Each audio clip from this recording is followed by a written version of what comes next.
All right, and now for something completely different.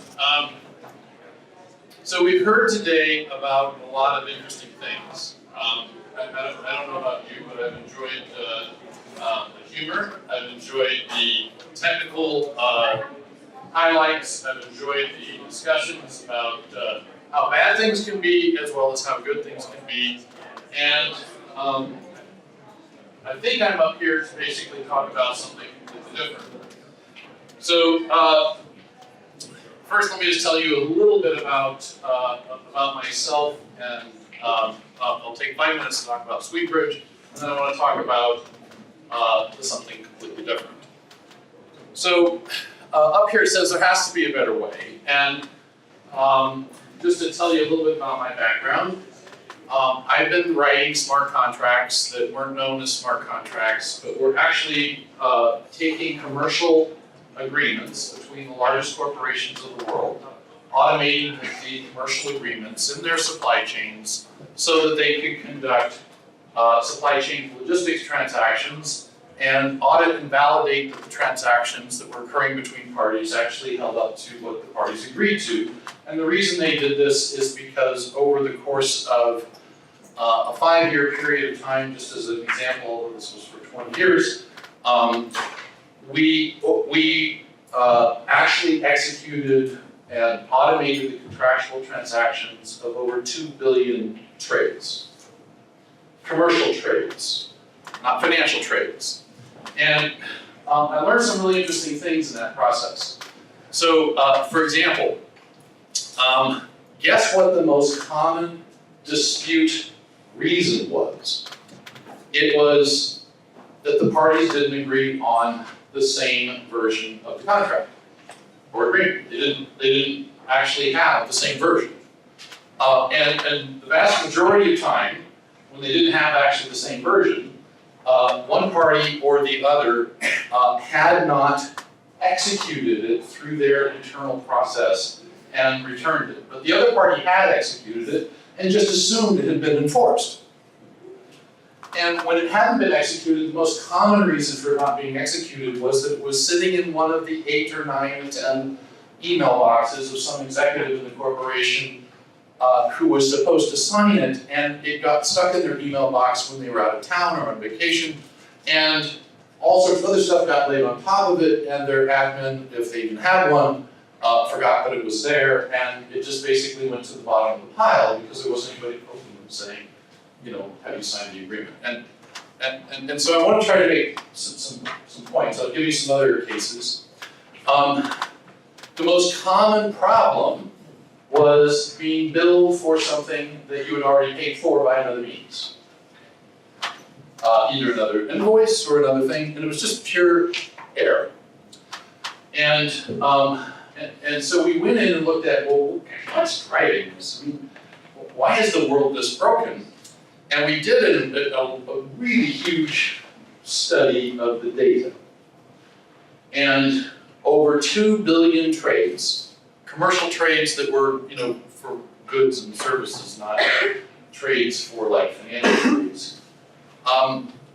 If you looked at the information that was being passed between the parties, and all the messages and data that was going back and forth, and you just implied the standard that the parties had agreed to use for that, 99% of all of the messages had at least one data defect. Now, yet it all works. And just think about that for a second, because we've been hearing about all the problems, and yet it all works. Yet the iPhones for Apple still got made. They still got shipped to the right places. Apple, by the way, was a customer. The HP laptops still got made. They still got shipped to the right places. The vendors still got paid. It all works. Well, it turns out that the world is a messy place. And we've been hearing about all the problems with the mess. And the messy place has a bunch of messy bits. And so what is it about blockchain that's really intriguing to me is not that it's going to make the world any less messy. I think the analog to digital conversion is always going to have points where there's failure. Whether it's are we okay? Anybody heard? Okay, no? We have lawyers. All right. I'm not American, I'm not living in. Anytime you go from the analog to digital, you have to go through a conversion process. And whether that's the example of the girl, the daughter who's the 3-year-old pushing a button, or it's the self-driving car, or whatever, whenever we're dealing with the analog to digital boundary, we have to understand that the digital boundary is an approximation of reality. It is not reality. It is approximation. And so I'm going to approach this thing from a completely different perspective than everybody else, but it's a little bit because of the experiences I've had. And so the question that is really interesting to me is, well then why, if there's all these problems, why is the blockchain actually a good idea? You know, and if there's all these nascent things, and if it's so undeveloped and it's so immature, then why is it something we should actually be doing, except as maybe a research project or a prototype or something like that? And can we actually do real things with it? And up until March, April timeframe of this year, my answer was no. My answer was no. But March, April timeframe of this year, I became convinced that was not the right answer anymore. And I thought it would be helpful for me to just give you this little bit of understanding of why, with the background I just gave. So,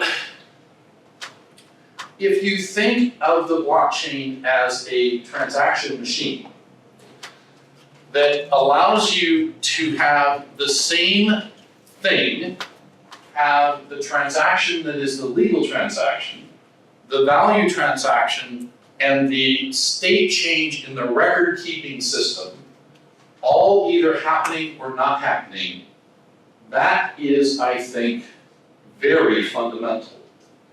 And irregardless of whether that is enforceable in every case, irregardless of whether that actually gets the right person paid in every case, irregardless of whether it's perfect, the question is it better?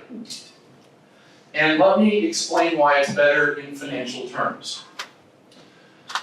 These errors that we talked about, that were occurring in these organizations, the largest companies on the planet, the largest supply chains in the world, companies that are the size of mid-sized countries,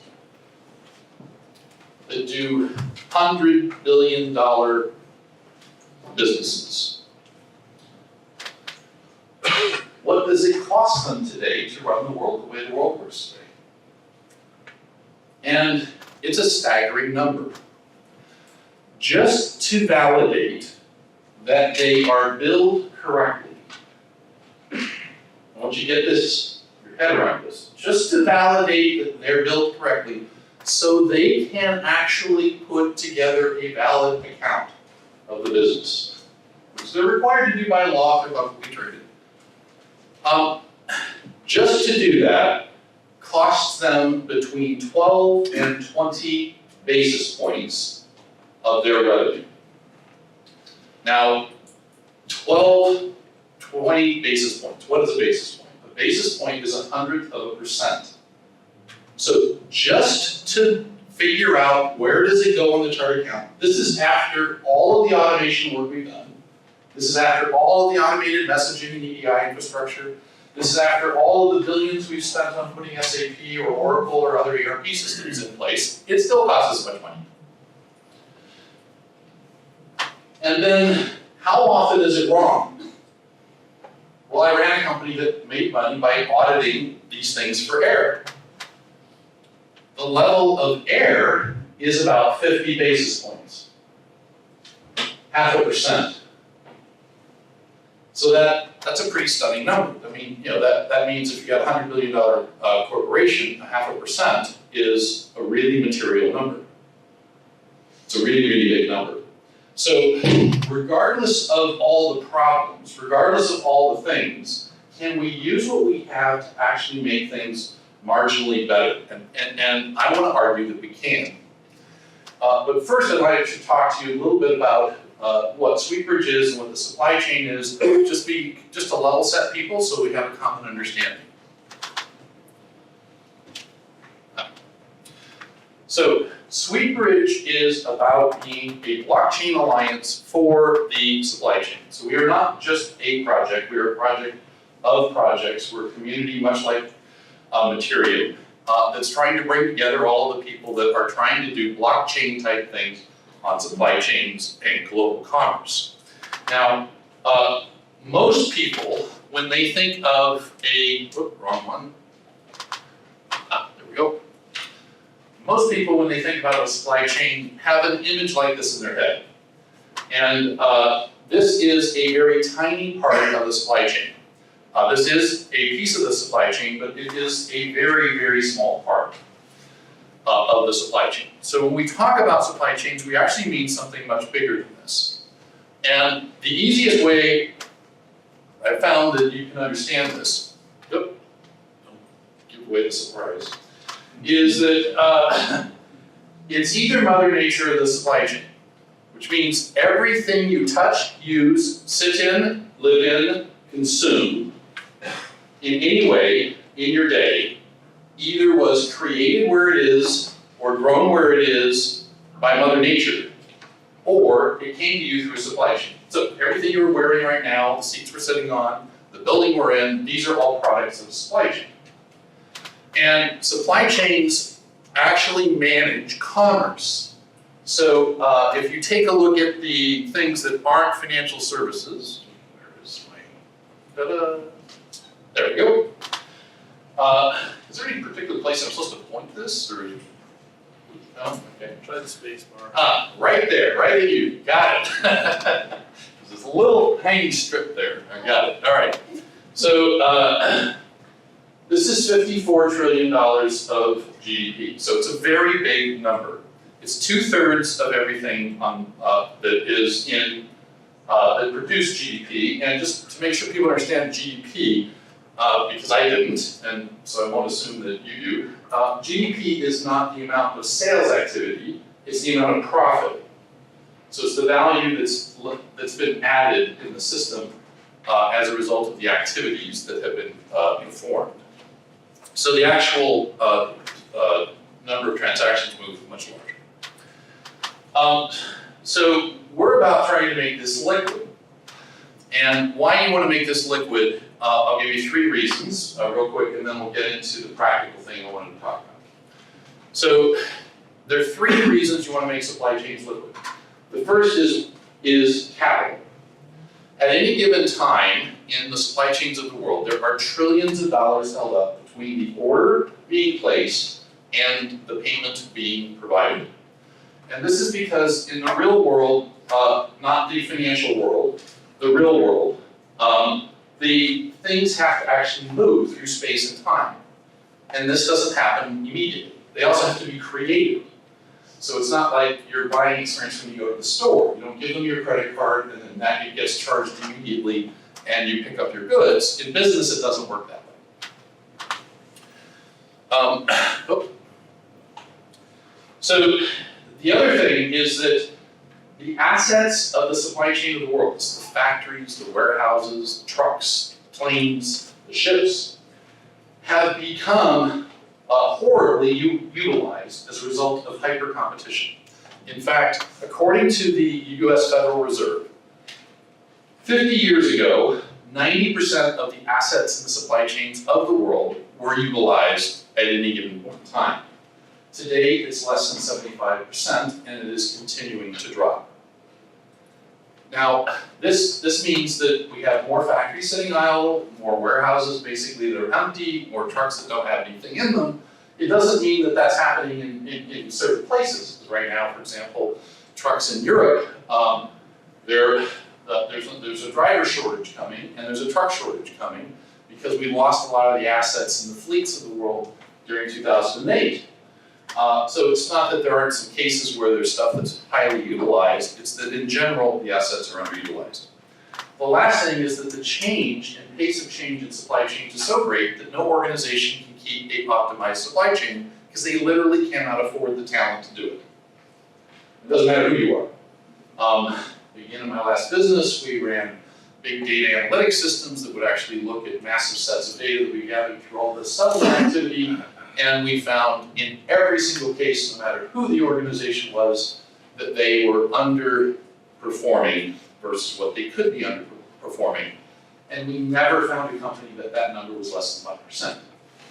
So what this means is that at any given time, businesses have a lot of money tied up in things they're doing that they either have to rent money for, pay interest on, or they have to do without the money, known as working capital.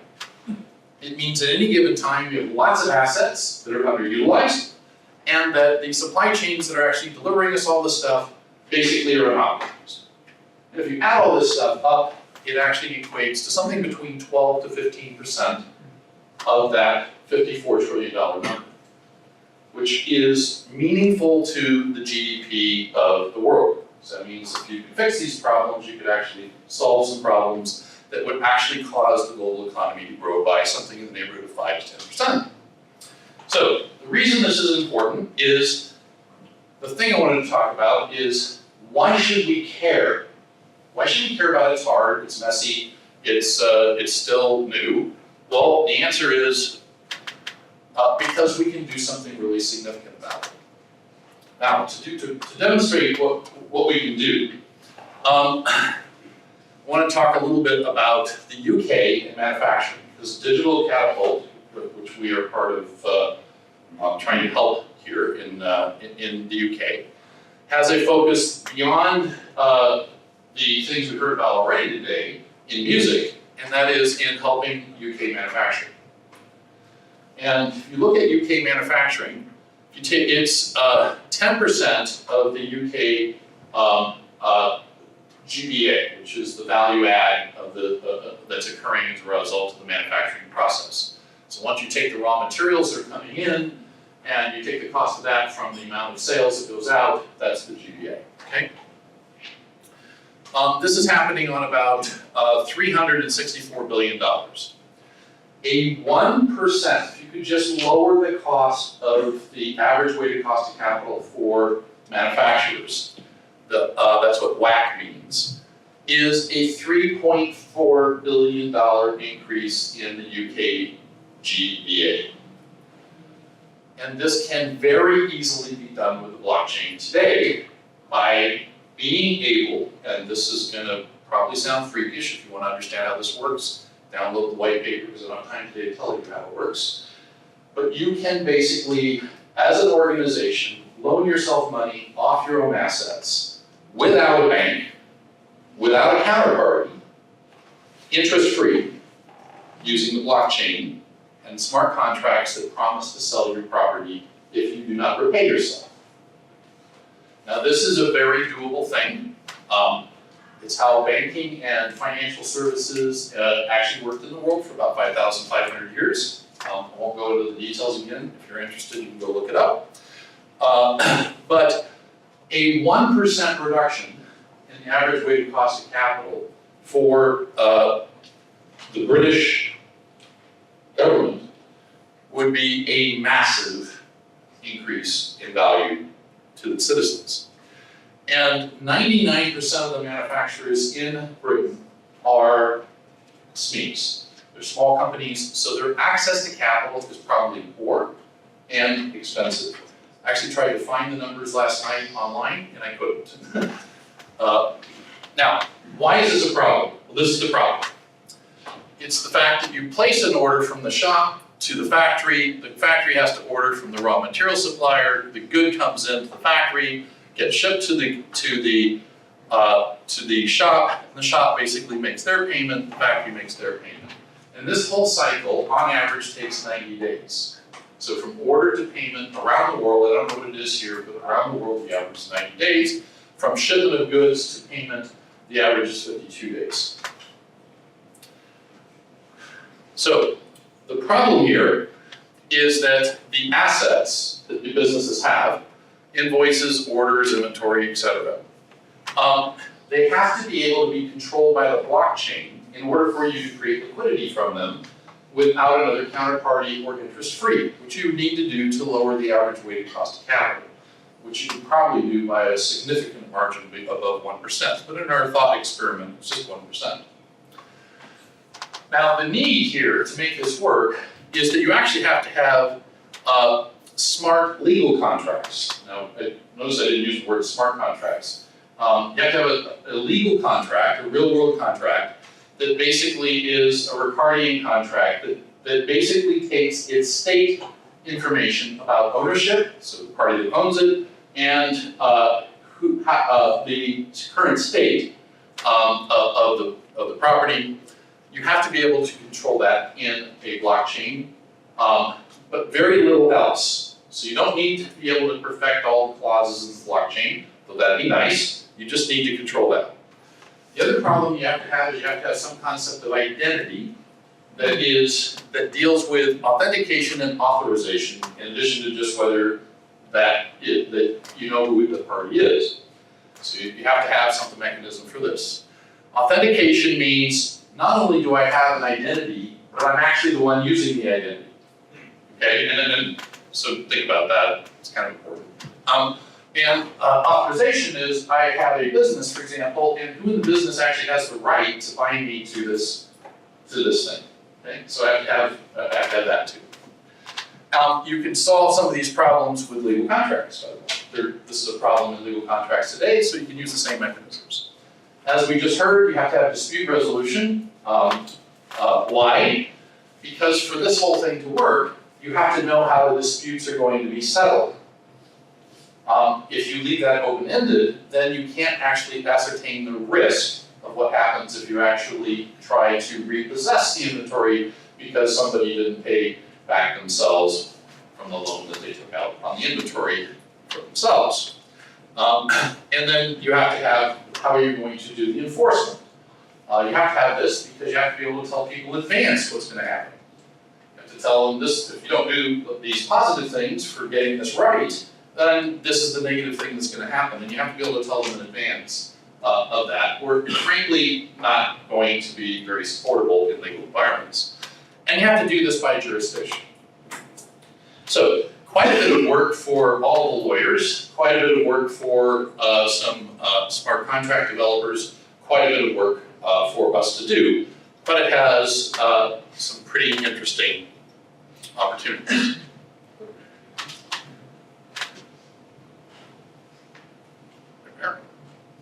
All right, so the opportunity isn't just for manufacturing, like we already talked about, but now let's just take a look at global trade.